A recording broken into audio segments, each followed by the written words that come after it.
Salam alaikum. La présente capsule est la suite du cours de biologie cellulaire de la première partie.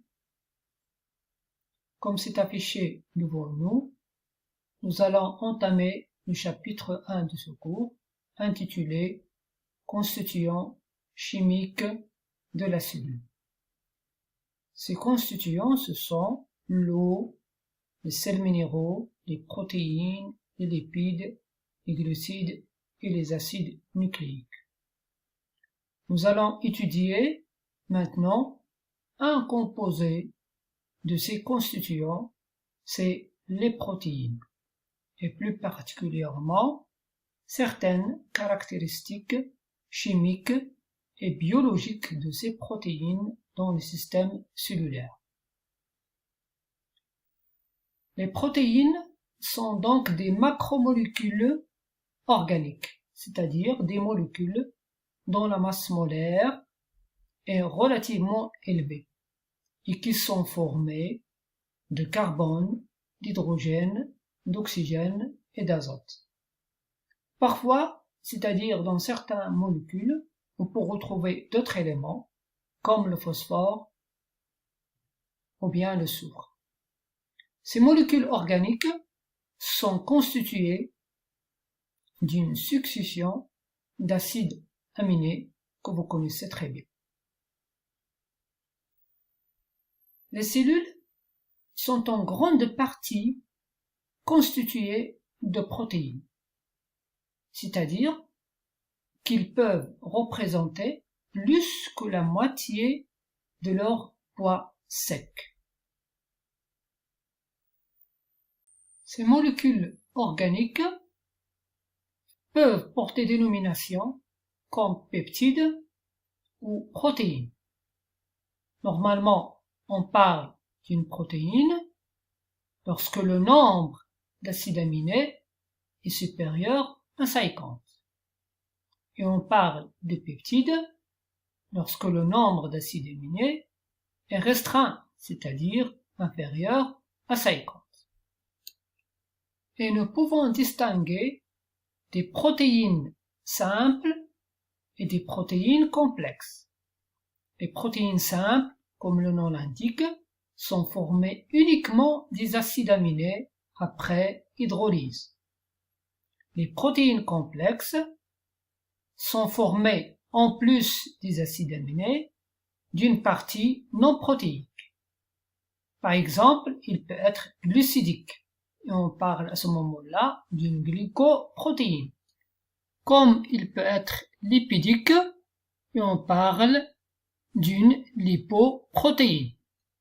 Comme nous venons de voir ci-dessus, les protéines sont constituées d'une succession d'acides aminés. Et chaque acide aminé est caractérisé par la formule chimique suivante. Cette formule est composée d'une chaîne de carbone dont le premier carbone noté alpha porte une fonction acide carboxylique et une fonction basique amine, d'où la nomination acide aminé. Donc, tous les acides aminés sont caractérisés par cette formule chimique qui contient une partie commune pour tous les acides aminés et une chaîne latérale qu'on nomme encore un radical R qui diffère d'un acide aminé à l'autre. Dans les systèmes biologiques, il a été démontré que les protéines sont capables de s'engager dans les formes structurales suivantes. Structure primaire, la structure secondaire, la structure tertiaire et la structure quaternaire. Et nous allons remarquer que la structure secondaire est une transformation spatiale de la structure primaire. La structure tertiaire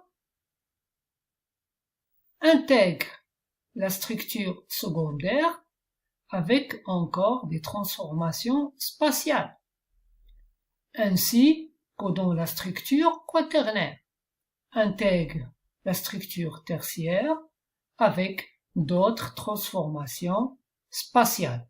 Les protéines ne peuvent s'engager dans l'une de ces structures que pour réaliser un rôle ou une fonction biologique bien déterminée dans le système cellulaire.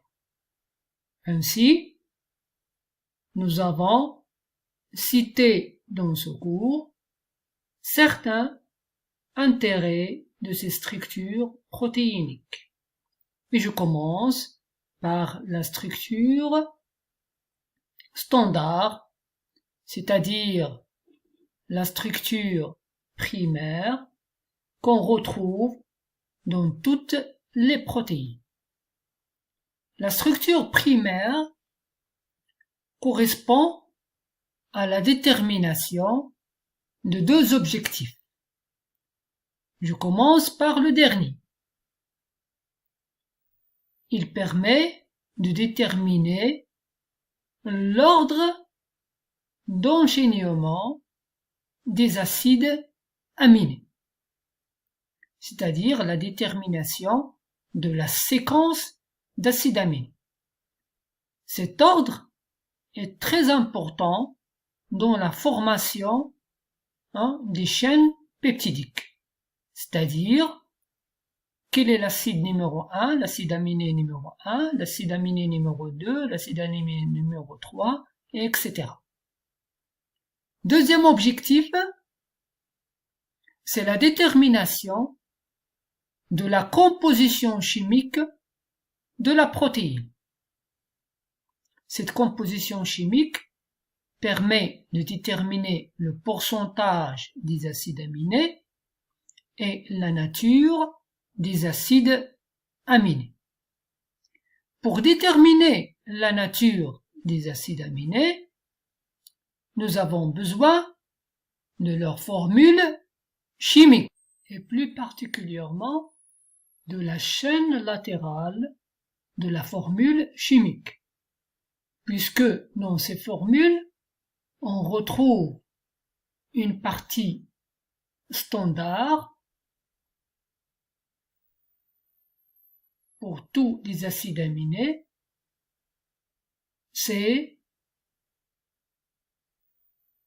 la fonction amino-carboxylique qu'on retrouve dans tous les acides aminés et la chaîne latérale, c'est-à-dire le radical R, qui est différent d'un acide aminé à l'autre. En fonction donc de la composition chimique de la chaîne latérale, on retrouve les différents acides aminés comme la glycine, ici c'est H, l'alanine, c'est CH3, la valine, la leucine, la méthionine, l'isoleucine et les autres acides aminés comme la phénylalanine, le tyrosyle, la tryptophane et ainsi de suite. Donc, il faut prendre en considération deux paramètres de la chaîne latérale ou bien le radical R. Le premier paramètre, c'est la structure de la chaîne latérale. C'est-à-dire, est-ce que cette chaîne est linéaire, tel que l'exemple des différents acides aminés que vous voyez ici, ou bien cette chaîne latérale est cyclique. Deuxième paramètre, c'est l'état d'ionisation de la chaîne latérale. C'est-à-dire, est-ce que cette chaîne latérale porte des charges ou non chargées? L'exemple d'ici, la chaîne latérale est non chargée. Et vous avez d'autres types d'acides aminés où la chaîne latérale est chargée. Avec ces deux paramètres, nous pouvons établir ce qu'on appelle un classement des acides aminés. Donc, si la chaîne latérale est linéaire, on parle d'acide aminé aliphatique. Attention ici, le nom aliphatique ici est cité en anglais. Bon. Si la chaîne latérale porte un cycle, on parle d'acide aminé aromatique.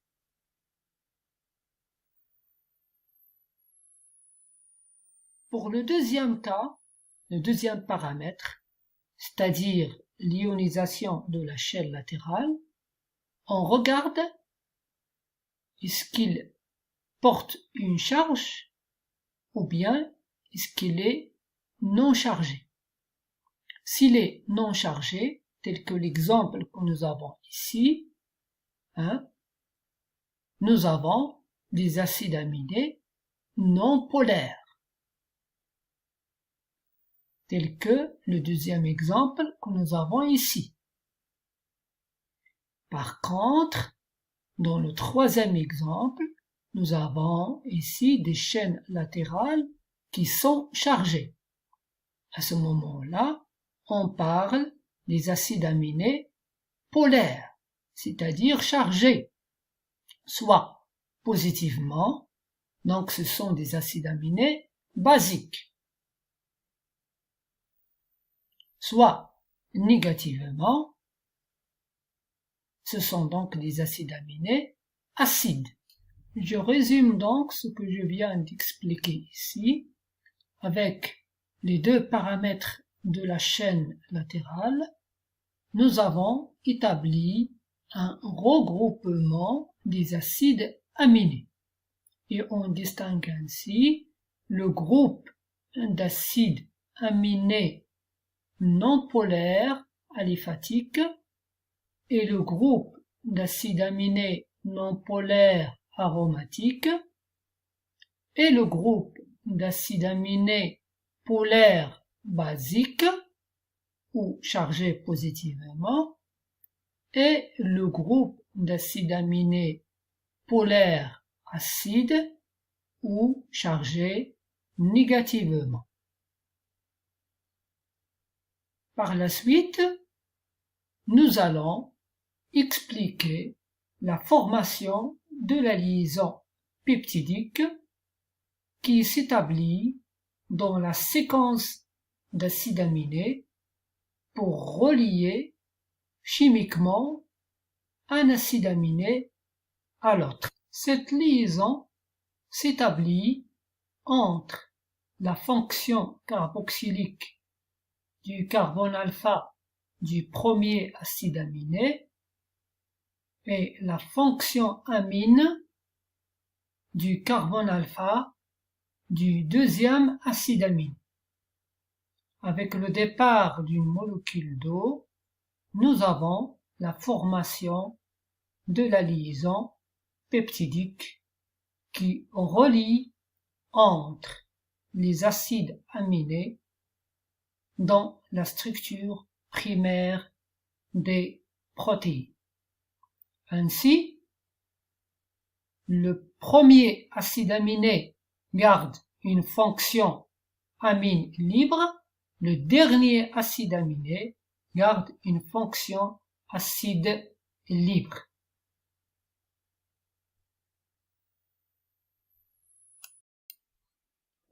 La structure primaire qui représente la séquence d'acide aminé est une structure standard, c'est-à-dire qu'il est retrouvé dans toutes les molécules peptidiques, polypeptidiques et les protéines. Les protéines ne restent pas sous cette forme. Ils peuvent s'engager dans d'autres types de formes ou de structures qui sont en général des transformations spatiales des chaînes polypeptidiques. Voici devant nous les figures des différentes structures que peuvent prendre les chaînes polypeptidiques. Dans le cas de la structure secondaire, nous avons trois types d'architecture spatiale. La première, c'est la forme en feuillet bêta, la forme en hélice alpha et la structure sans aucune forme bien définie. Dans le cas de la forme en feuillet bêta, c'est un plissement en petit plan rectangulaire. C'est un plissement en petit plan rectangulaire de la chaîne polypeptidique. La forme en hélice alpha, c'est un enroulement sur un axe vertical sous la forme d'un ressort de la chaîne polypeptidique. La dernière forme qu'on vient d'expliquer, c'est un plissement anarchique de la chaîne polypeptidique. Dans le cas de la structure tertiaire, elle peut intégrer les trois structures secondaires avec des transformations spatiales bien déterminées. Dans le cas de la structure quaternaire, elle intègre les structures tertiaires sous forme de petites sous-unités avec des transformations spatiales encore bien déterminées. Nous revenons à la description de la structure secondaire. C'est le premier degré d'enroulement de la chaîne polypeptidique. L'enroulement hélicoïdal en hélice alpha ou l'enroulement en feuillet plissé bêta. La stabilité de ces deux types d'enroulement est réalisée par des liaisons hydrogènes qui s'établissent entre les liaisons peptidiques de la chaîne polypeptidique. Et nous avons les deux figures ici qui montrent donc la réalisation ou bien l'établissement de liaisons hydrogènes qui permet de stabiliser les deux structures secondaires. La structure tertiaire, c'est l'enroulement de la chaîne polypeptidique dans les trois dimensions de l'espace avec formation d'un ou de plusieurs sites actifs. Elle permet un rapprochement des acides aminés éloignés dans la structure primaire et nous avons donné l'exemple de l'hémoglobine ici qui permet, la structure tertiaire permet le rapprochement entre l'acide aminé 15 et l'acide aminé 117. Alors sur la figure que nous avons devant nous, c'est la structure, ou bien c'est une figure schématique de la structure tertiaire de la ribonucléase.